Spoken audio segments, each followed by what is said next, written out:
سلام علیک. مادر جان خوبی؟ خوبی بخیر، صحت شما خوبه؟ بخیر. از کجا آمدین بخیره؟ از غزنی آمده. اینجا برف زیاد زده، این موتور بند مانده. در کجا؟ یعنی اینجا در کوتل خوجنکپای. خو شما یعنی پیدا مورین دیگه؟ آره ما تا بلی بند پیدا موریم. خو بخیر باشین، زنده باشی. دوستان عزیز، اینی سرک کهنه است.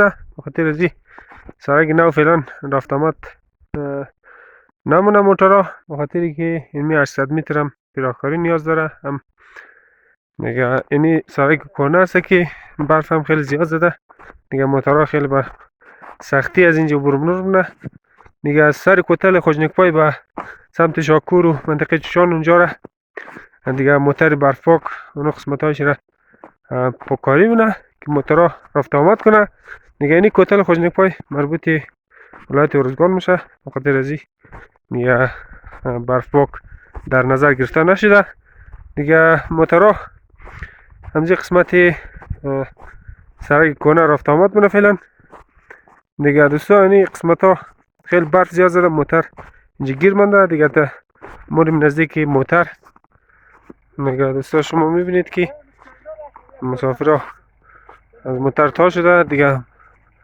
چین هم داره بخاطر ازی که برف زیاد است دیگه. این قسمت ها موتر کش نمیتونه خود خوره دیگه. خیلی خطرناک هم است دوستان. سرک کهنه دیگه. موتر کشانده خود خوره لب سرک دیگه. دوستان اینی سرک نو است. سلام علیک. و علیکم السلام. خلیفه جوری بخیری؟ صحت خوبه؟ بخیر هستی؟ از کجا آمده بخیره؟ کجا موری؟ از غزنی آمده برای شهرستان موری. خو اینجی چرا بند مانده؟ چرا؟ والله راه خرابه دیگه، راه خیلی وضعیت دیگه سنگمالی مشکل برید نمیشه وسیله کنه. خو این سرک کهنه دیگه نه؟